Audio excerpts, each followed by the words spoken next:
so unfortunate that whole Hinduism lost this Upanishad.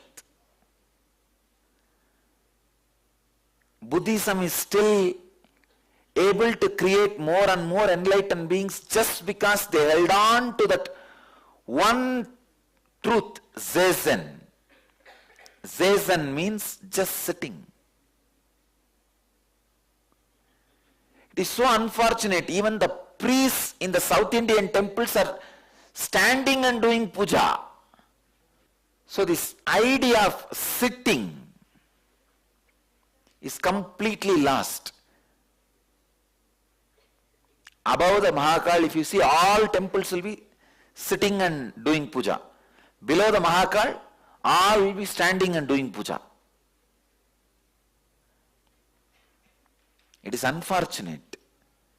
You may think, what is there in sitting? You don't know. I tell you, you don't know. Power of sitting.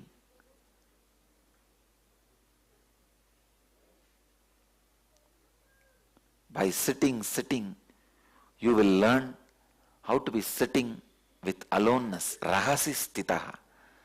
Aatmanam rahasistitaha.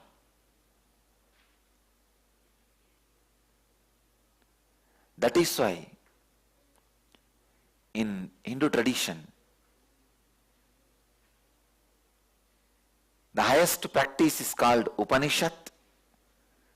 The highest preaching is called Upanishad. Even the place where the teaching is transmitted is called seat.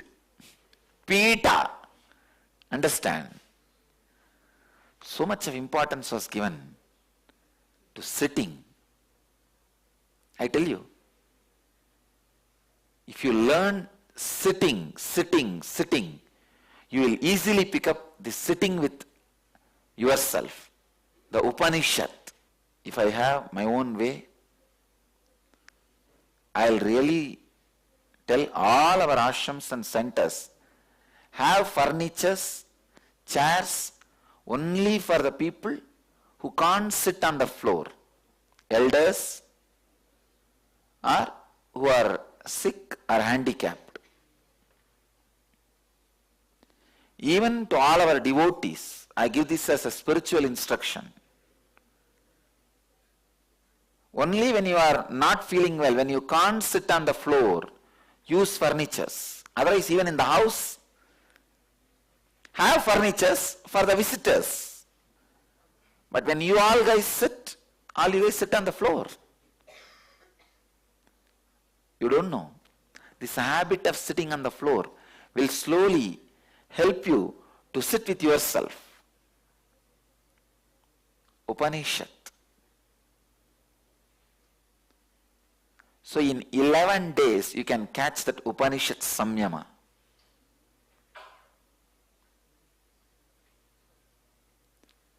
In Buddhism, they have a very beautiful way. They will just gaze at the wall. Facing the wall, they will sit and gaze. No thoughts allowed. Just sit.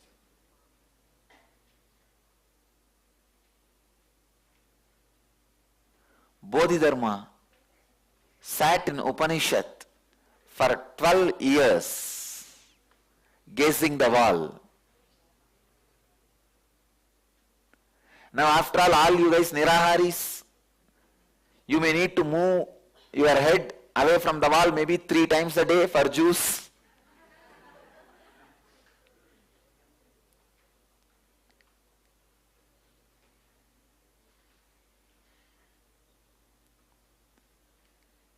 I really wanted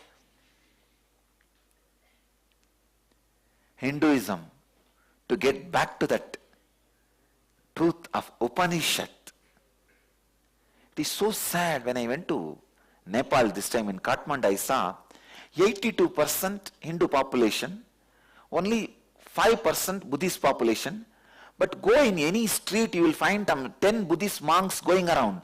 You will not find a single Hindu monk. It is so sad. You guys lost all the spiritual wealth you inherited. Why do you think your next generation is not becoming monks? Because it was never based on the spiritual inspiration.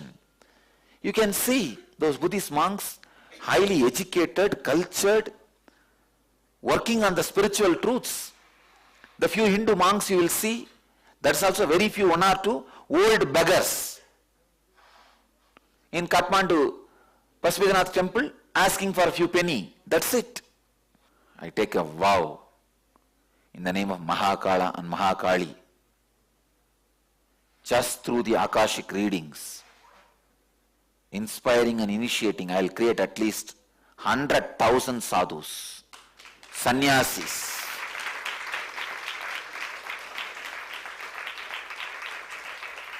I mean youngsters, celibates, living enlightenment and spreading enlightenment, giving life to the Vedic tradition.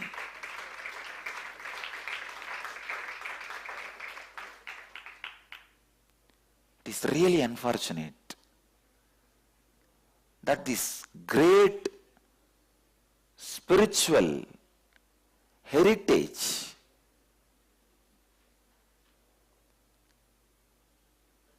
in Zen monasteries, Buddhist monasteries, you can see thousands of monks sitting in Zazen for a whole day.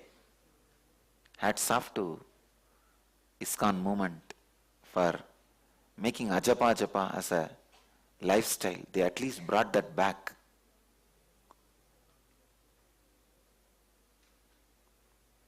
But one of the greatest heritage of Hinduism, the Vedic tradition, the Upanishad, neither gurus talk about it, nor disciples practice. The general public do not even have a confidence that Upanishad is possible in their life. In Hinduism, if you are a monk, you can't even survive unless you do some social service. I am not against social service. Just now I blessed the people who gave the money. I am going to send this and going to do social service. But that should not replace our mystical explorations. Unfortunately, in Hinduism, the mystical exploring has been replaced by running school, colleges and hospitals. Each person inspired about enlightenment is a diamond. His time and energy should be directed towards achieving the enlightenment and radiating the extraordinary experiences and powers of enlightenment. As a part-time, second or third priority, he can be doing some social service, nothing wrong. But it is unfortunate that social service has become a mainstream religion.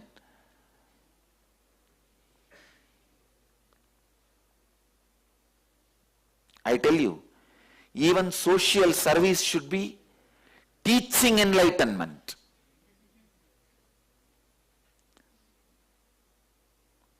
This is the priority list I am giving for my sannyasis. Understand.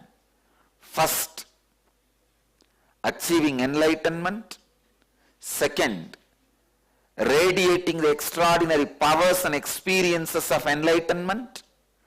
Third, social service along with the lines of enlightenment, like teaching the science of enlightenment. Only fourth is doing other social services, because there are millions of people to do that work.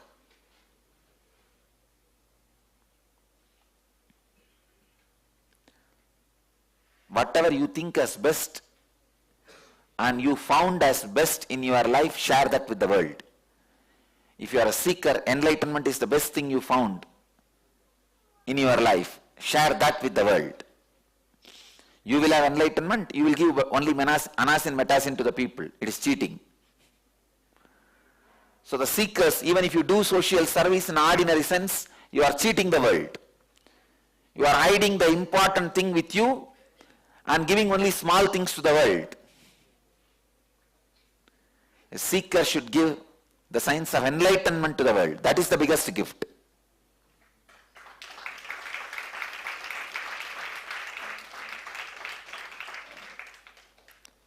Let there be spiritual revolution. I give this as a spiritual instruction to all our devotees. If you want to have two children, go for 4 and hand over to the Dhyana Peetam. Bring them up with a spiritual culture from the beginning and reach them to Dhyana Peetam. We need thousands of sannyasis to revive the Vedic tradition. People sometimes ask me, why don't you adopt all the orphans and bring them up, Swamiji? I tell you, no. Only if the kids grow in the happy family, they live as a true sannyasis. Not otherwise. Not otherwise. Otherwise they become cunning, cheats.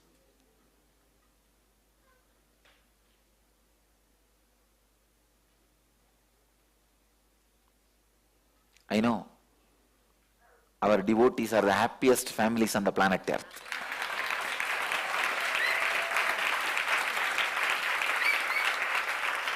The best possible happiest families. There may be some fights 1 or 2 days here and there, whatever it may be, but best possible. Especially if both of you are connected. Husband and wife both are connected means that is the best possible. And the kids growing. Only when I remember all these great truths, I feel, oh God, how did we lose this concept of Upanishad when Buddhists are able to retain their Zazen? Why did Upanishad did not become part of our common man? Go to any poorest villager in Tibet. He will be doing ajapa japa with a rosary. Drivers who drive our vehicles during the Kailash Yatra will be doing ajapa japa with a rosary. When Tibetan Buddhism is able to retain ajapa japa, when Japanese Zen tradition is able to retain Zazen, how did you idiots lose Upanishad? No, really. These are such a beautiful, simple, non-expensive, lifestyle-based great truths. To experience Upanishad, you don't need to be rich. You don't need any preconditions. You don't even need a special place. These are lifestyle-based truths. Sometimes it feels so much of pain, oh God. Why did these fellows lose all these basic truths? I tell you, I had been to village of India. Only in North India, that also just in very few parts of North Indian villages, the ajapa japa is retained. Other than that, throughout India, nowhere I see these core spiritual concepts are alive. At the most, what we know as Hinduism is going to temple once in a while and putting few coins to the priest, putting few flowers on the deity and showing a camphor and coming off, that's all. The first word you will hear when you want to learn about Hinduism is Upanishad. Maybe second word. First word will be Vedas and second word will be Upanishad. Sometimes Upanishad will be first word because Upanishad is the essence of Vedas.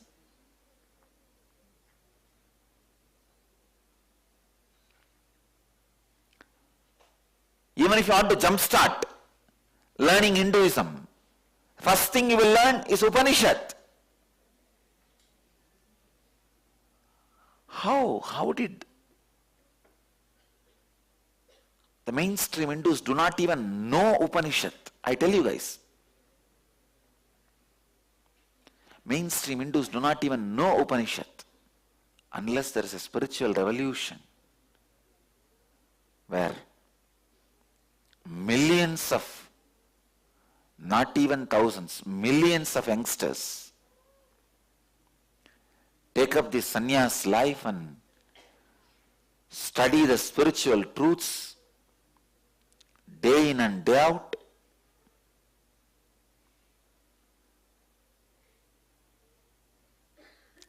Start living it. There is no hope for Hinduism.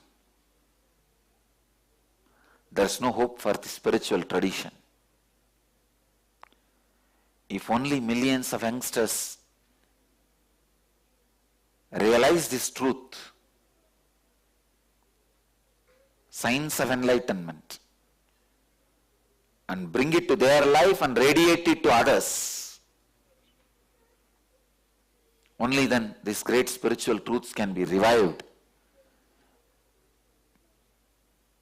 Again, life can be breathed into these precepts. I lived in so many Vedantic monasteries. As an insider, I tell you, even the great Vedantic monasteries, akhadas, which represent Hinduism, do not know Upanishad. You will not find any of them sitting.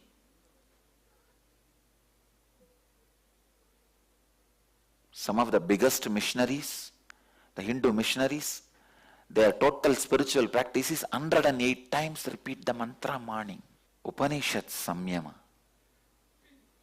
Sitting with aloneness. It's a beautiful word.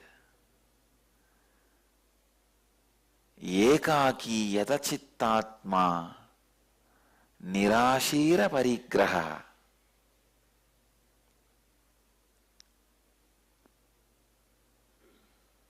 Just sit in aloneness with yourself.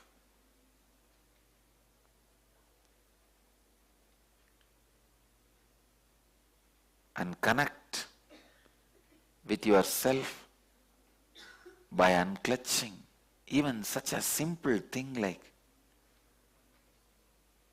Upanishad has to be taught by an incarnation. See the damage done to the Vedic tradition. This should have been told to you by your mother at the age of 5. Your mother should have taught you this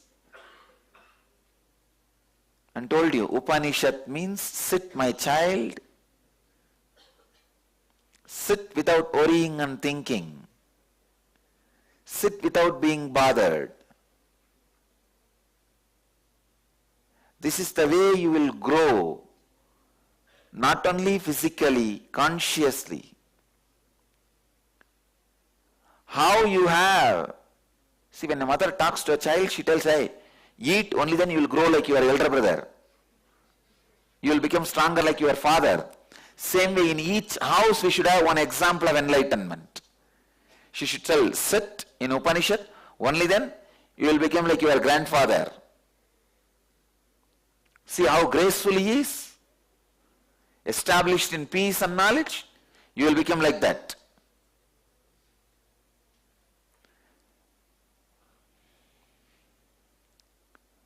I'll make enlightenment as a household subject. Even these middle class women, middle-aged middle class women, they are the atom bomb of India. No, I tell you, they are the atomic energy of India. Middle-aged middle class women of India, they are the atomic energy. Either they become electricity and useful to the society, or they will become atom bomb. My success was I hit that crowd. See, the India's hands were youngsters, legs were retired people, eyes are politicians, brain is bureaucrats, body is middle-aged, middle-class women.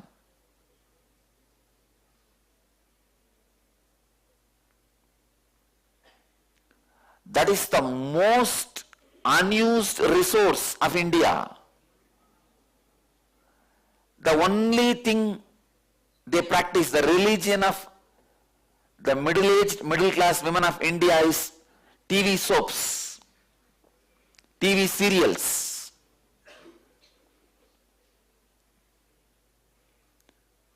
Upanishad should have been their religion. Unfortunately, never they were given the understanding, nor the technique, or the inspiration. So their life is wasted in front of the TV. I really wanted to start a TV channel just to make all this as a mainstream lifestyle. We will do it. We will do it.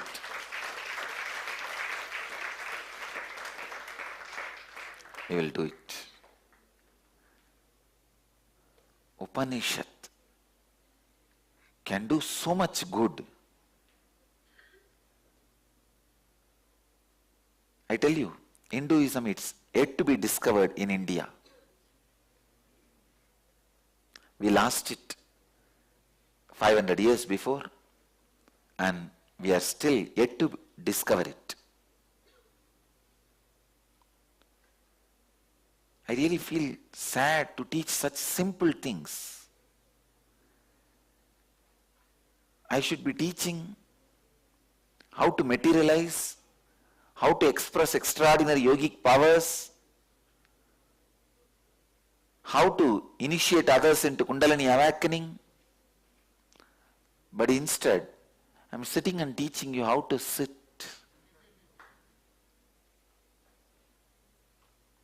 No, in Buddhist families, by the time you are 10, you know Zazen, you know Ajapa Japa. You better know about death. They will teach you. If I am allowed, I will make a law that from every house one person should become a sannyasi. We need large number of monasteries, sannyasis, spiritual education centers, universities, theology seminaries, spirituality teaching organizations. Aatmanam Rahasistitaha.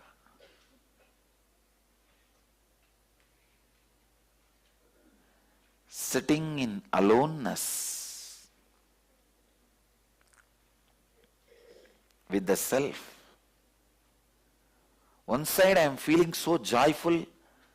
I had the knowledge and opportunity and the possibility to experience, practice all this at young age. Other side I feel so much of pain. That why did all this not become mainstream lifestyle?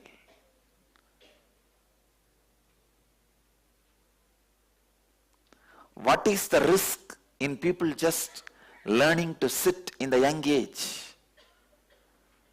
Why was neither parents nor social leaders or spiritual leaders are even aware of these basic simple truths and not reaching it out to the mainstream people? Why did our thinking trend become so polluted and corrupted by this paid news, bribery media? Why should we bother? If some Bollywood star is living in relationship with somebody and that actress's dog has a chicken pox and the dog's girlfriend dog is having a cancer and that pissed on their car. No, it's really sickening. What informations are becoming our lifestyle? Because you consume, they give. Because they give, you consume. Everybody bothers about the economical, political, social corruption. Nobody is bothered about the conscious corruption. They think this does not need to be a first priority. Conscious corruption happened and happening to the Vedic civilization. I vow to teach all these simple basic truths as a lifestyle by creating millions of sannyasis. This is the Guru walk for all my sannyasis and sadhus. You live and radiate such peace and joy and understanding and capacity. So anybody who comes in contact with you feels jealous of you and takes up the lifestyle you are living. I gave up eating solid food not to prove anything to anybody. I don't need to prove anything to anybody. Just to inspire. Inspire the next generation.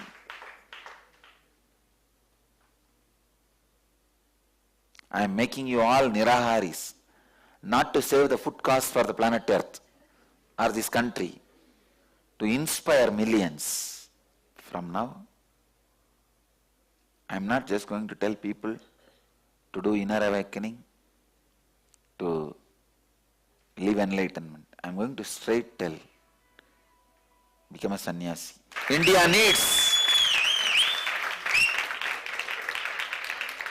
India now really needs millions of sannyasis and rishis. People are so insensitive. They care only for their career, foolish career, which will lead to only more and more depression and suffering. It is time that all you sannyasis and sadhus, rishis who are living in the ashram, create the ambience for the next generation to come inside. You all grow to accommodate them, to live a happy life, and train them by the example, not by bullying, but by Nandiing. Nandi teaches by example.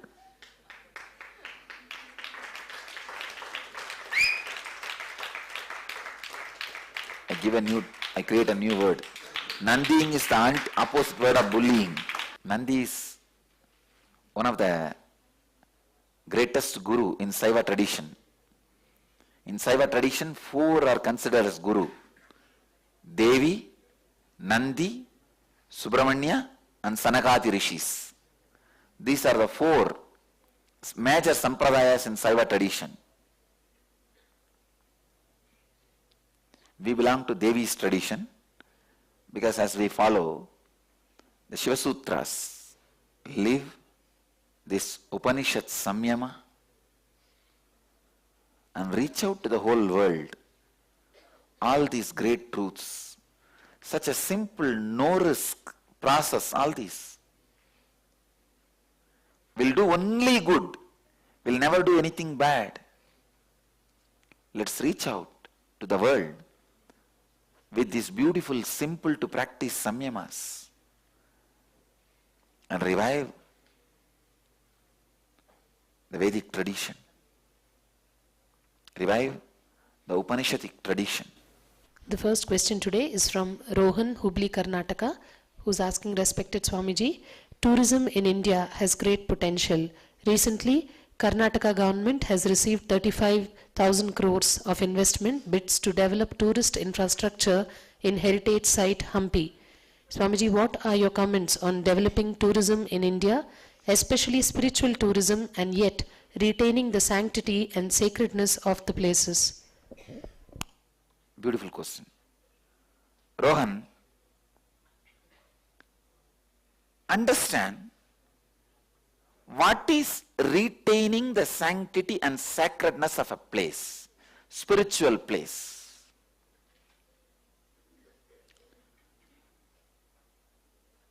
If a person sees the deity or a place with feeling of sacred, the place's sanctity is maintained. If the person does not see that place or the deity with a sacredness, the place does not retain its sanctity and the sanctity is disturbed. Please understand.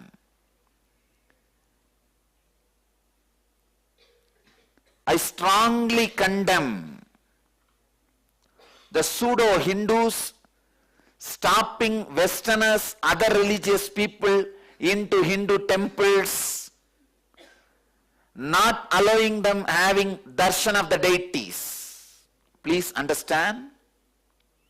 I wanted to make this very clear. Even in all Indian temples, I tell you, millions of Indian atheists and the fellows who don't have any respect, does not carry any sacredness for the deity, enter and have darshan. They are the fellows who are disturbing the sanctity. Millions of Westerners come carrying so much of sacredness, are not allowed to have the darshan of the deity, is strongly condemnable. Yesterday, the representative of the Pope went to Tanjore temple and these cheap fellows,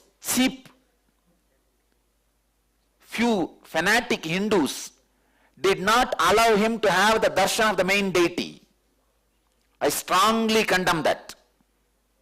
I welcome Pope's representative and I sincerely invite him to our temples. Please come and experience and have darshan of two Vedic Hindu tradition.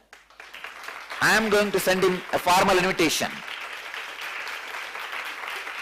He came to India to attend the Velangani festival.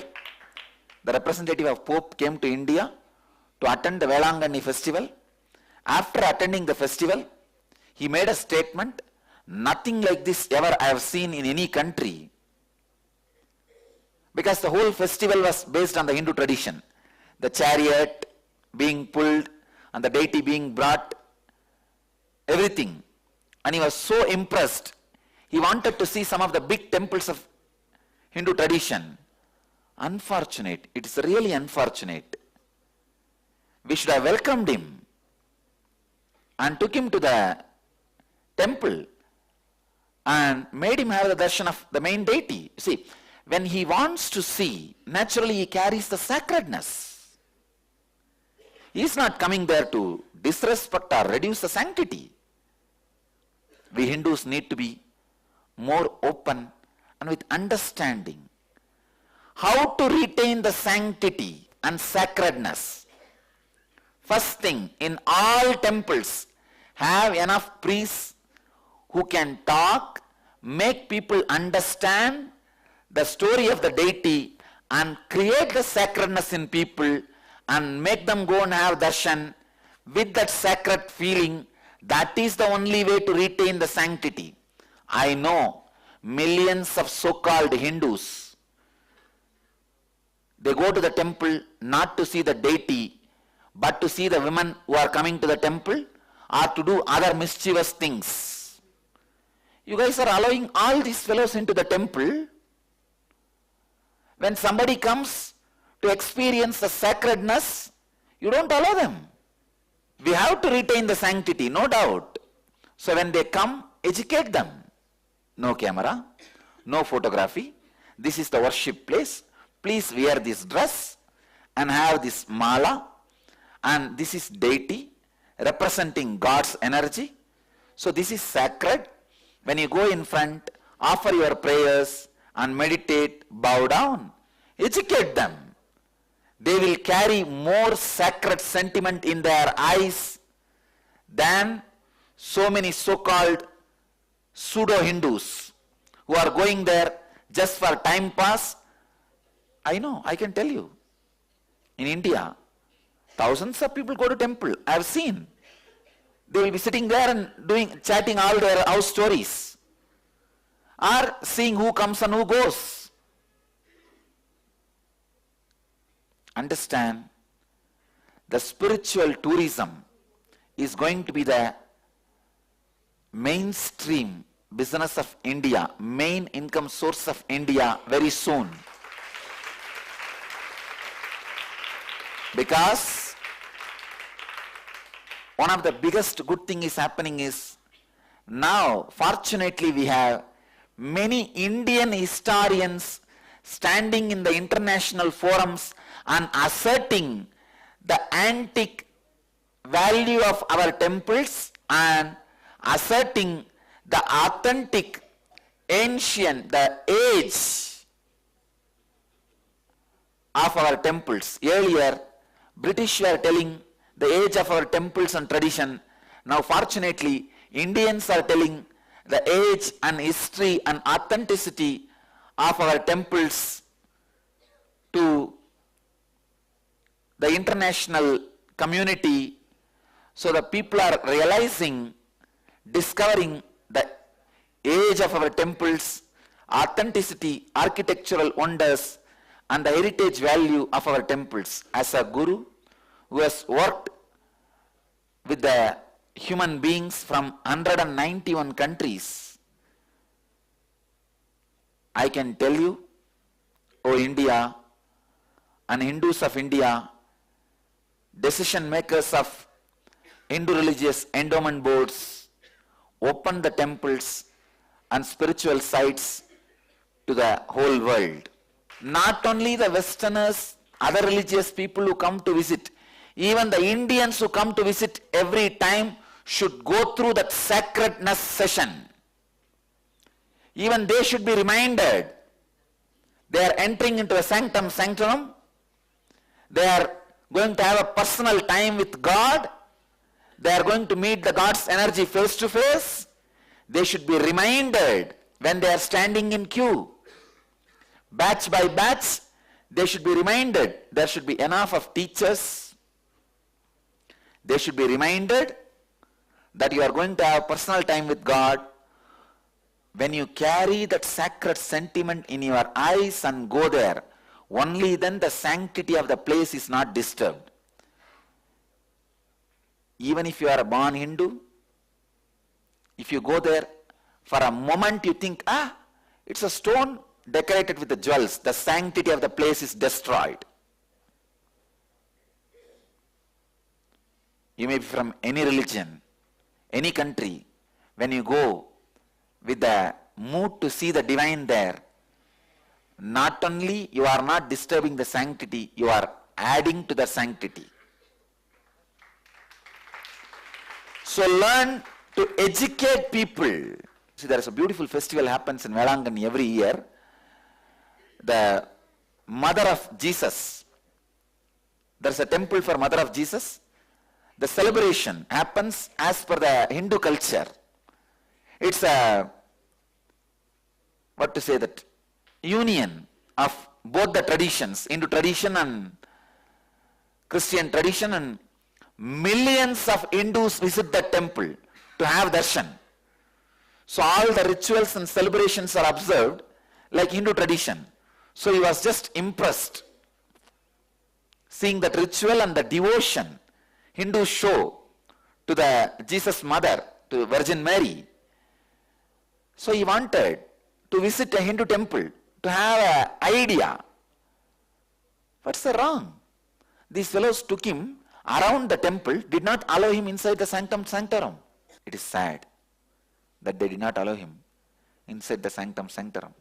And I am sure he would have respected all traditions. When he wants to come and visit, he would have respected all traditions. You can see the worship the Hindus offer for the Mary. You can see millions of Hindus gather to offer worship to the Devi. So the celebration is observed in a more Hindu cultural way. As you can see the umbrellas and everything. Just like Meenakshi temple procession. Few more views about the spiritual tourism. I tell you guys, spiritual tourism is not only going to be a huge economical income source for India, it is going to bring tremendous prestige and following of Indian Vedic culture internationally.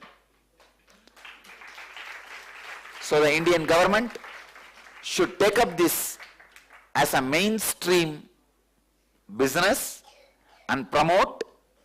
Not only that, create enough of guides who can speak in international languages like English, French, Spanish, and educate the visitors in half an hour through the PowerPoint presentation or through a documentary or through talking.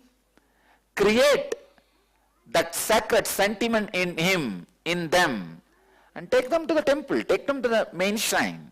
Show the religious sites, show the spiritual sites, show the religious monuments, show the spiritual temples.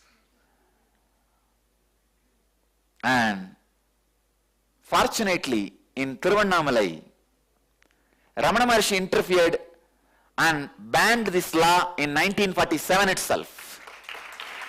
So in Tiruvannamalai temple, no Westerner will be stopped. All of you can see, only in Madurai will be stopped. In Tiruvannamalai, nobody will stop you. In Tiruvannamalai temple, you won't even find that board. The non-Hindus are not allowed. Because at that time, when they tried to bring that law, Ramana Maharshi interfered and said, no. In Tiruvannamalai, all will be allowed. All should be allowed to have darshan. Some fanatic Hindu said, why? No, we will not allow. Ramana Maharshi said, hey, as per the tradition and the spiritual instruction, in Tiruvannamalai, the hill is the main deity. You will stop people seeing the hill. Hill is the main deity. You can stop the people seeing the hill or what? Hill is the first deity. Even now, every day, the first puja is done to the hill. When there is a consecration of the temple, Kumbhabhishekam of the temple, the first Abhishekam, first Kalasha is poured on the hill.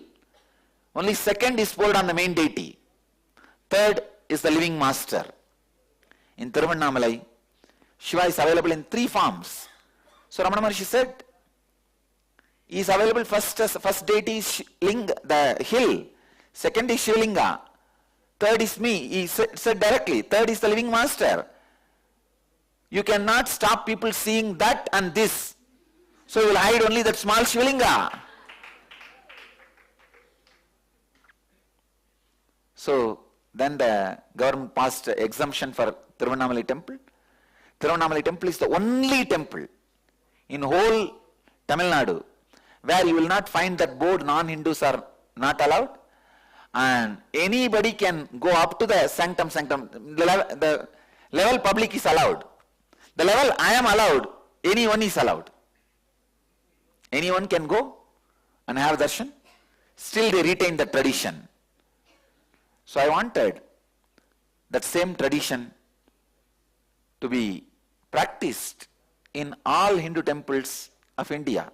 See, in those days we had the problem that they may bomb, they may do some terrorist activity and all that. Now have enough security for that, that's all.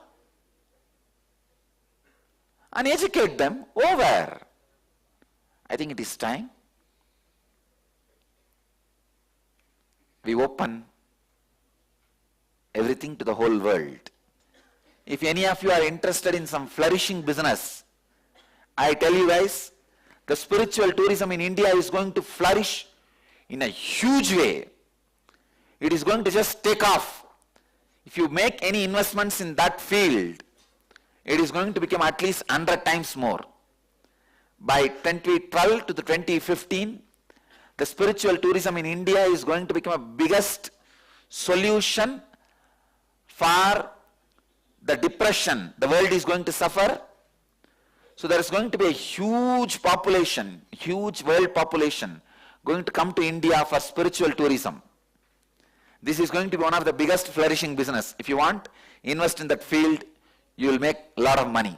Maybe I can inspire some of our devotees to launch a company for spiritual tourism and encourage it.